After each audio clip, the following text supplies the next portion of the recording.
Ce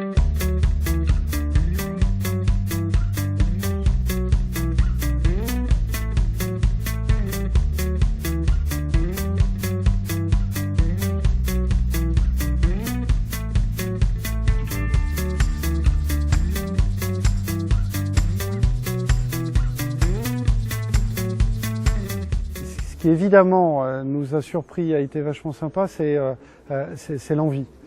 C'est l'envie qu'il y avait, c'est l'envie des étudiants, comment ils avaient envie de bouger, comment ils vont très vite sur plein de choses. C'est pas tout à fait le même état d'esprit, la même habitude que ce qu'il y a dans une entreprise où les gens viennent, sont salariés, etc.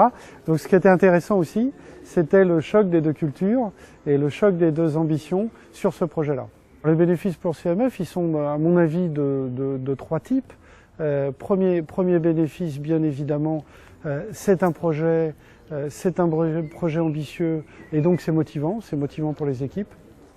Deuxièmement, ça nous a amené à nous poser des questions, des réflexions sur le long terme qui permettent d'alimenter la réflexion stratégique de l'entreprise. Troisièmement, ça oblige à casser un certain nombre de murs justement entre l'école et l'entreprise et ça c'est toujours bénéfique. C'est toujours bénéfique pour l'ensemble des partenaires. Et je nous souhaite qu'on soit fiers du projet à la fin. Qu'importe le résultat, évidemment on sera encore plus fiers si on va au bout et si on gagne. Mais ce que je nous souhaite vraiment, c'est qu'à la fin on puisse se dire oui, on a réellement innové dans ce projet-là et on est fiers de ce projet-là et je pense que c'est en bonne voie.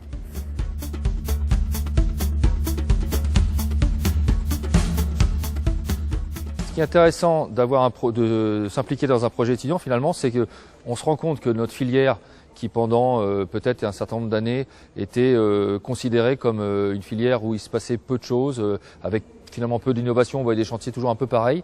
Aujourd'hui on voit que le monde étudiant s'est complètement ouvert, il a compris qu'il y avait une grande transition en cours, transition à la fois en termes énergétiques et en termes de numérisation de nos bâtiments. On va gérer l'énergie demain avec le numérique, puis on va concevoir plus avec le numérique.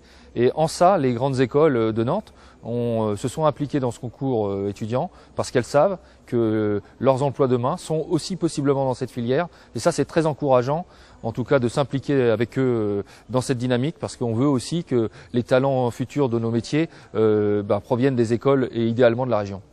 Ce qui est remarquable en fait, c'est qu'au départ, vous avez quand même des typologies d'écoles assez différentes. Et finalement, pour construire un bâtiment, c'est toujours le dilemme qu'on a. Les gens ont dit les chantiers sont en retard. Là, on est un tout petit peu en retard. Et c'est parce que souvent, il n'y a pas cette synergie. Et là, elle s'est opérée finalement entre les écoles avec un petit temps de mise en place. Mais aujourd'hui, on considère qu'on a une vraie équipe pour construire. Et je dirais quelque part, nos jeunes générations montrent l'exemple de ce qu'il faut faire ensemble sur nos chantiers, travailler en mode collaboratif comme ils ont su le faire, utiliser beaucoup le numérique, beaucoup l'échange d'informations par le virtuel pour finalement arriver au concret qui est la construction et bientôt le transport à Versailles dans 3 semaines et demie.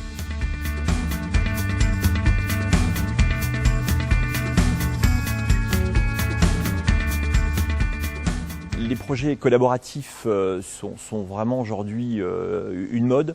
C'est à la fois une mode et un super vecteur entre les universités et les entreprises. Cet accompagnement est essentiel pour développer de la richesse. On voit de plus en plus ces plateformes d'innovation, à la fois plateformes régionales d'innovation ou ce type d'exercice qui est important pour pouvoir booster et dynamiser l'innovation dans notre région. Le projet Phileas est un projet international, donc de par son rayonnement, il est évidemment très séduisant, puisqu'il permet de faire rayonner évidemment la région au niveau de l'international, de montrer que les écoles sont très pushing dans leur façon d'aborder l'innovation. Et c'est pour nous un point clé dans l'accompagnement.